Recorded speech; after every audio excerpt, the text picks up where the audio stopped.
Saudaraku, kita berdoa.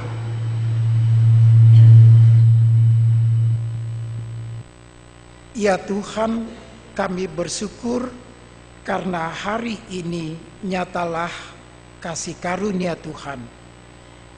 Dan kami memohon, urapi kami untuk mendengarkan sabda Tuhan, dan puaskanlah kerinduan kami mendengarkan sabdamu.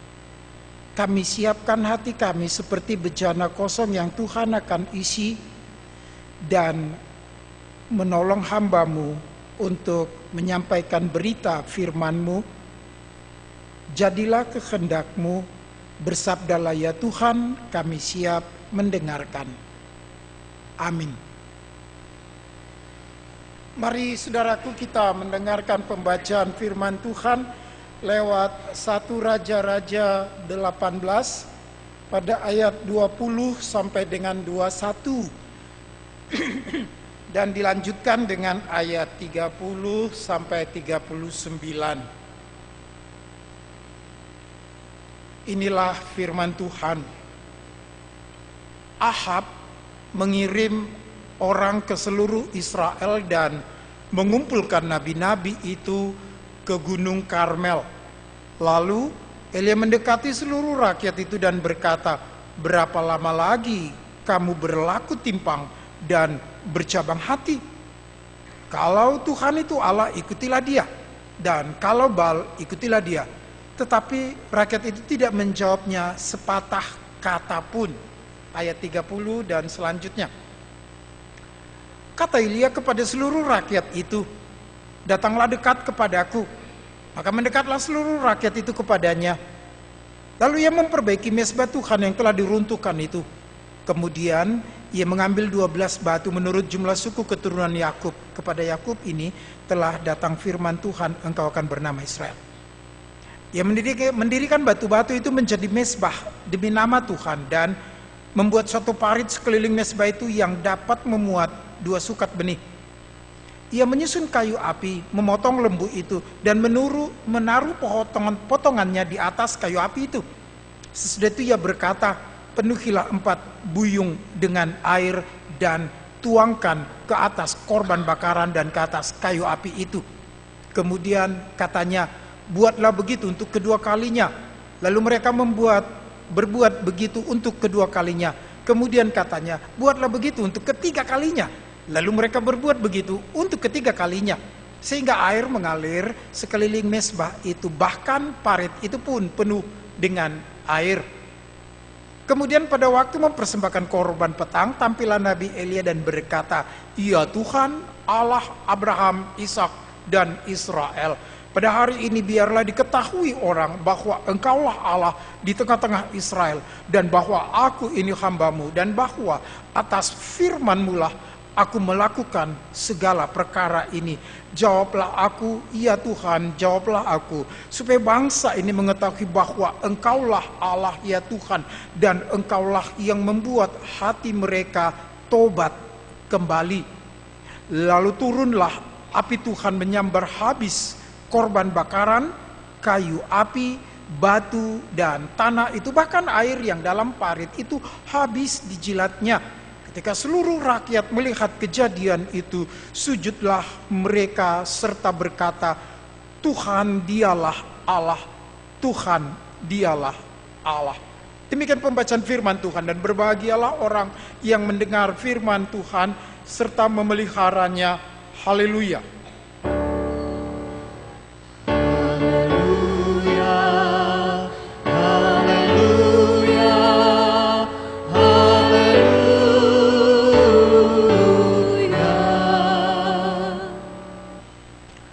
Sidang jemaat Tuhan, saya Pendeta Anton Manahan Pardosi Ireng hadir bersama saudara untuk kembali setelah sekian puluh tahun. Artinya saya masih ada di kebun bawang, makanya itu saya hadir di sini.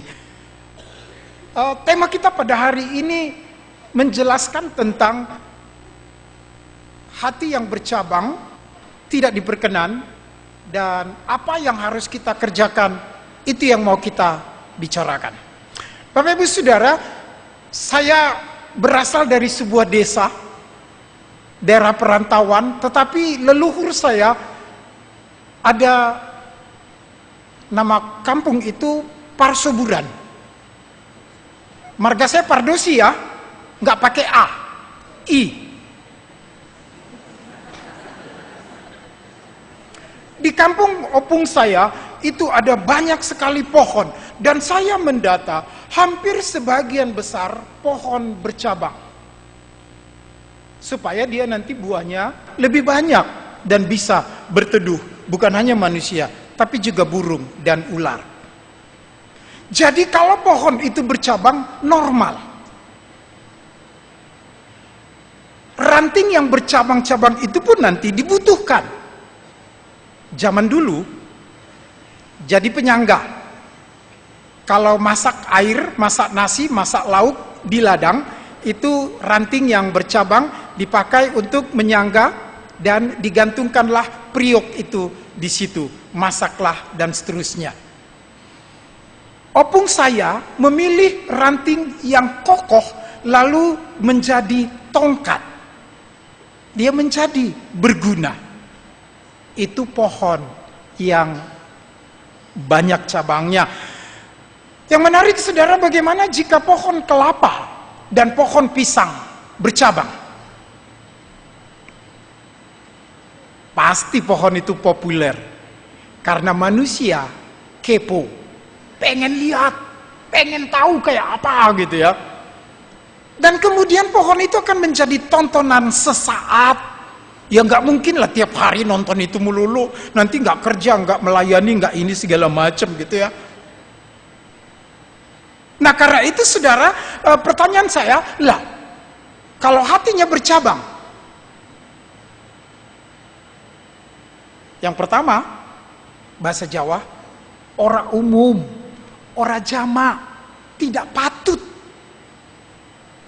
Itu yang pertama. Aneh lah. Yang kedua ada 4 hal. Hati yang bercabang itu merepotkan orang lain. Cari aja kasusnya. Pasti merepotkan orang lain. Bayangkan kalau 50 penatua, ada 51 keputusan. Kan repot. 2, merugikan orang lain. Cari kasusnya. Biasanya karena seringkali orang yang bercabang hati doyannya, mainnya di sekitar konflik. Sukanya konflik. Orang yang bercabang hati itu tidak pinter, tidak cerdas mencari solusi. Cerdasnya bawa dan bikin masalah. Konflik yang datang. Yang keempat, menimbulkan ketidakmengertian, bahkan sampai rasa takut. Yang ketiga, bercabang hati jadi konsumsi penggemar RAM, radio antar mulut. Pastilah digosipin. Bapak Ibu Saudara, mari kita coba tanya. Jika semua penatua melayani tugasnya dengan baik, pernah nggak digosipin? Untuk apa gosipin yang baik, ya kan? Nah, berarti yang tidak baiklah yang jadi konsumsi. Kalau salah baca, kalau salah menyebut nama, nah baru tuh kan nonton Real Madrid sih. Digituin, digosipin. Jangan-jangan kalian sudah gosipin saya nanti nih. Tuh kan pendetanya batuk, nonton bola tuh dia tadi pagi katanya. Enggak, saya enggak nonton Real Madrid, bukan kelasnya saya. PSSI dong gitu ya. Nah karena itu saudara, bercabang hati itu, saya mau tanya, silakan Bapak Ibu menjawab. Manusia bercabang hati itu menyenangkan? Itu pertanyaan saya. Kalau saudara bilang ya, jawablah dengan begini. Kalau saudara bilang tidak, jawablah dengan begini. Membingungkan? Iya. Karena seringkali kita mau menjawab tidak. Tetapi kita bilang tidak. Karena sendirinya seringkali bercabang hati. Itulah kesulitan kita. Kita mau bilang iya, Tapi Alkitab bilang jangan. Maka kita bilang iya. Jadi bingung toh. Nah karena itu saudara, supaya tidak bingung, mari kita lihat.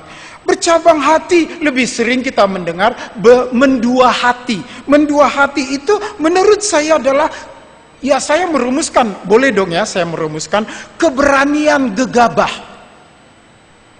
Keberanian yang gegabah untuk berdosa dengan jalan meninggalkan cara hidup benar dari Allah. Berani tetapi gegabah.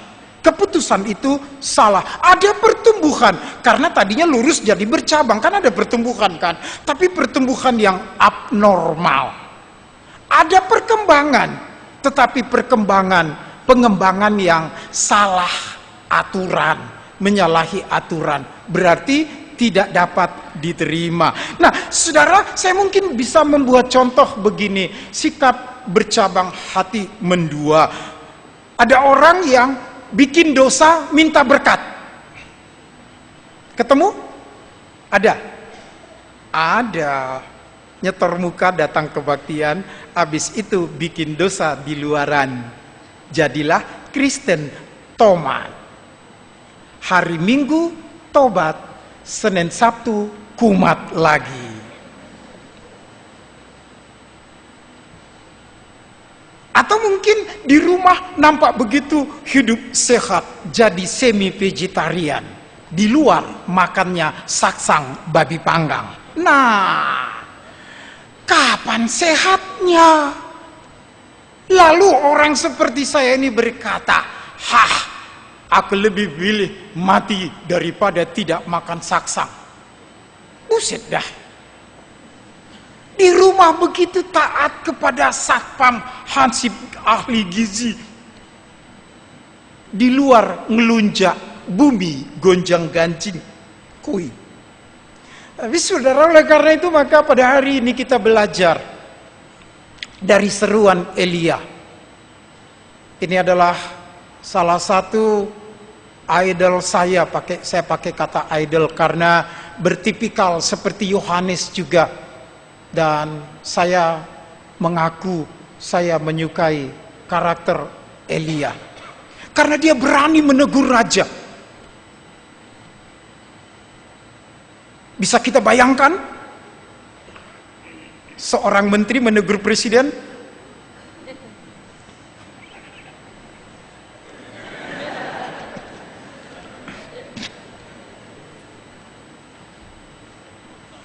Elia juga menegur umat Israel.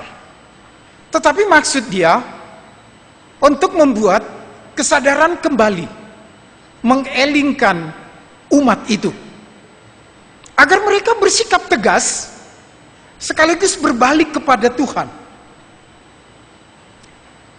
Saudara, yang menarik ialah Elia punya keprihatinan akan masa depan bangsa itu. Sebab Elia memahami masa lalu Allah telah memberi anugerah, dan masa kini telah begitu banyak yang mereka dapat. Esok Elia tidak mau bangsa itu rusak. Karena itu dia menyerukan untuk kembali ke kodrat mereka. Saudara, yang menarik kemudian mungkin gaya bahasanya. Andai waktu dapat ditahan, maka pertanyaan Elia tidak akan dimulai dengan berapa lama lagi kamu begini begono. Tetapi mungkin dengan gaya Tanjung Priok dia berkata, kenapa sih lo kok bercabang hati gitu ya? Mungkin lebih lembut kedengarannya begitu. Kenapa sih berlaku tidak patut kepada Tuhan? Menyembah Tuhan tapi percaya kepada Baal. Saudara, bagi saya, apa yang dilakukan umat itu menunjukkan keraguan. Keraguannya nanti baca di warta, ada renungan warta. Tetapi bagi saya juga itu lebih menyatakan ketidakmatangan percaya. Jadi percayanya, imannya tidak kunjung bertumbuh, tidak pernah dewasa. Yang menarik lagi bagi saya ialah telah terjadi pembiaran menajiskan diri. Jadi disengaja, bahkan bila perlu direncanakan untuk najis. Dan karena itu maka pembiaran itu nampak dengan menikmati apa yang berdosa itu. Sebenarnya kalau kita amati diri kita, kita juga akan berkata, sekali inilah boleh-boleh saja toh, sekali saja bikin dosa.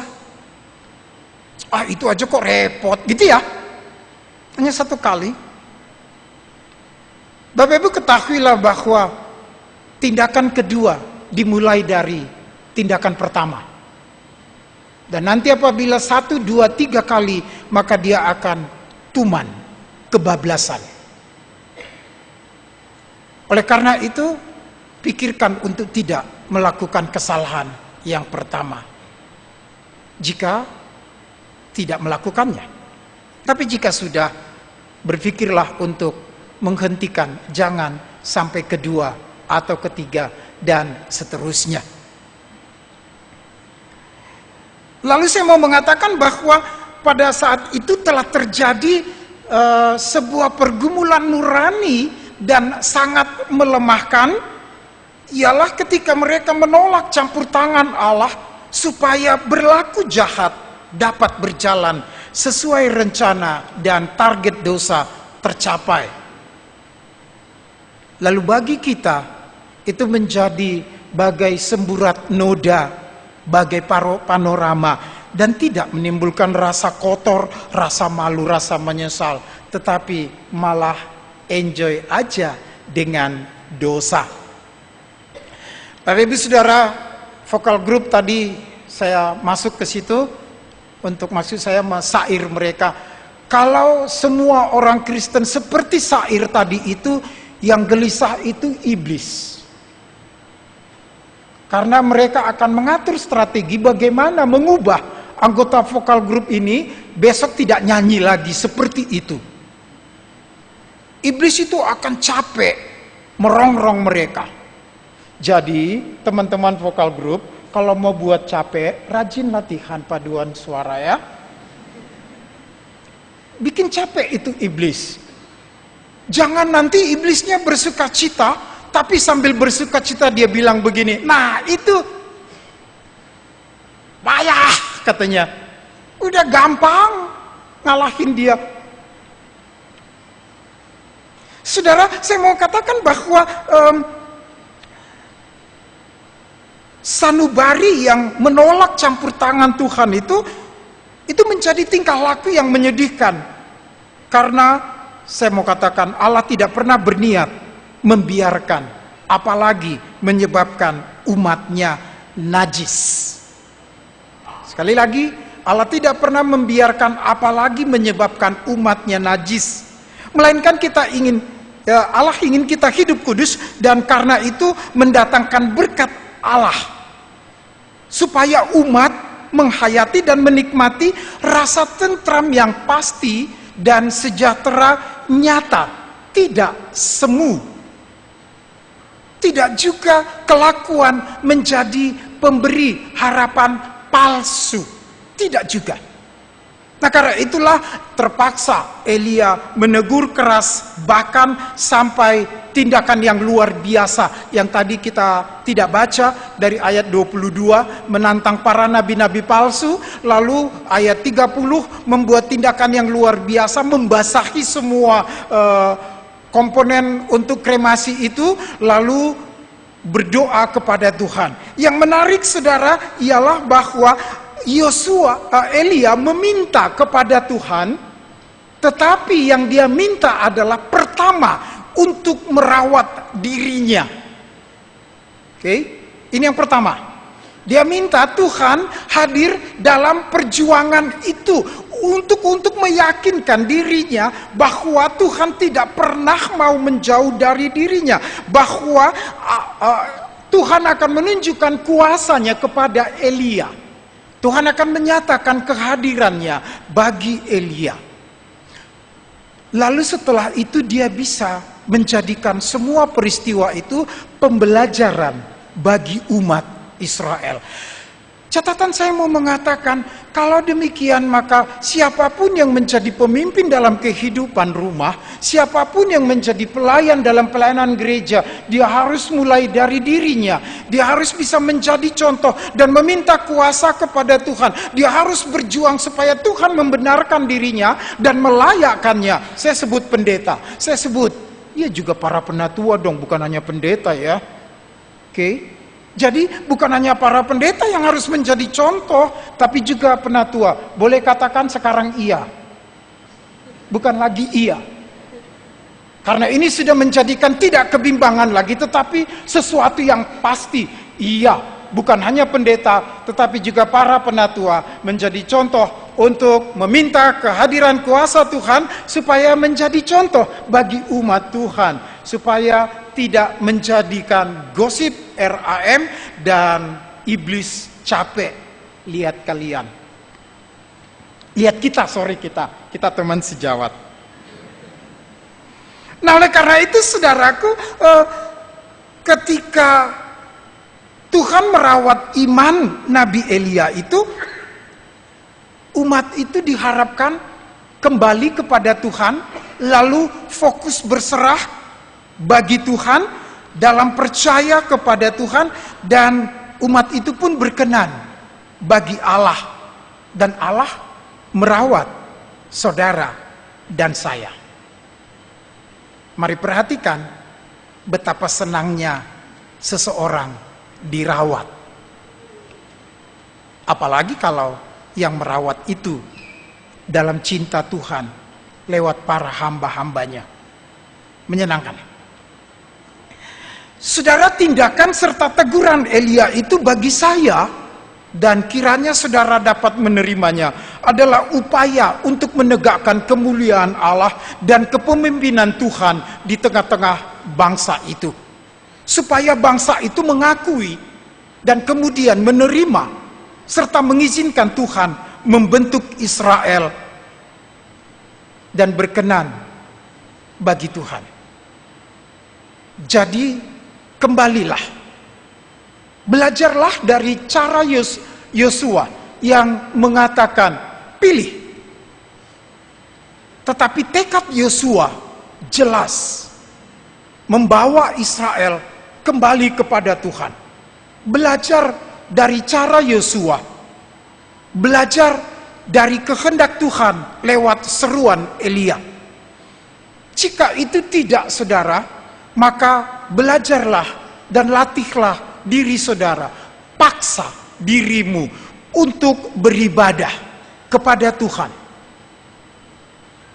Oke, sekali lagi, paksa dirimu untuk beribadah kepada Tuhan. Jangan orang lain yang memaksa saudara. Putuskan dengan tegas dan ikhlas seperti kata Yosua. Karena itu mulailah dari hal-hal yang kecil, dari diri saudara dan dari keluarga. Jadilah GKI Kebayoran Baru yang akan terus diperbaharui, karena dia lebih suka yang lurus-lurus saja. Kiranya Tuhan akan menolong saudara dan memperkenan saudara untuk melakukan yang terbaik bagi kemuliaan Tuhan. Diberkatilah engkau. Amin. Kita masih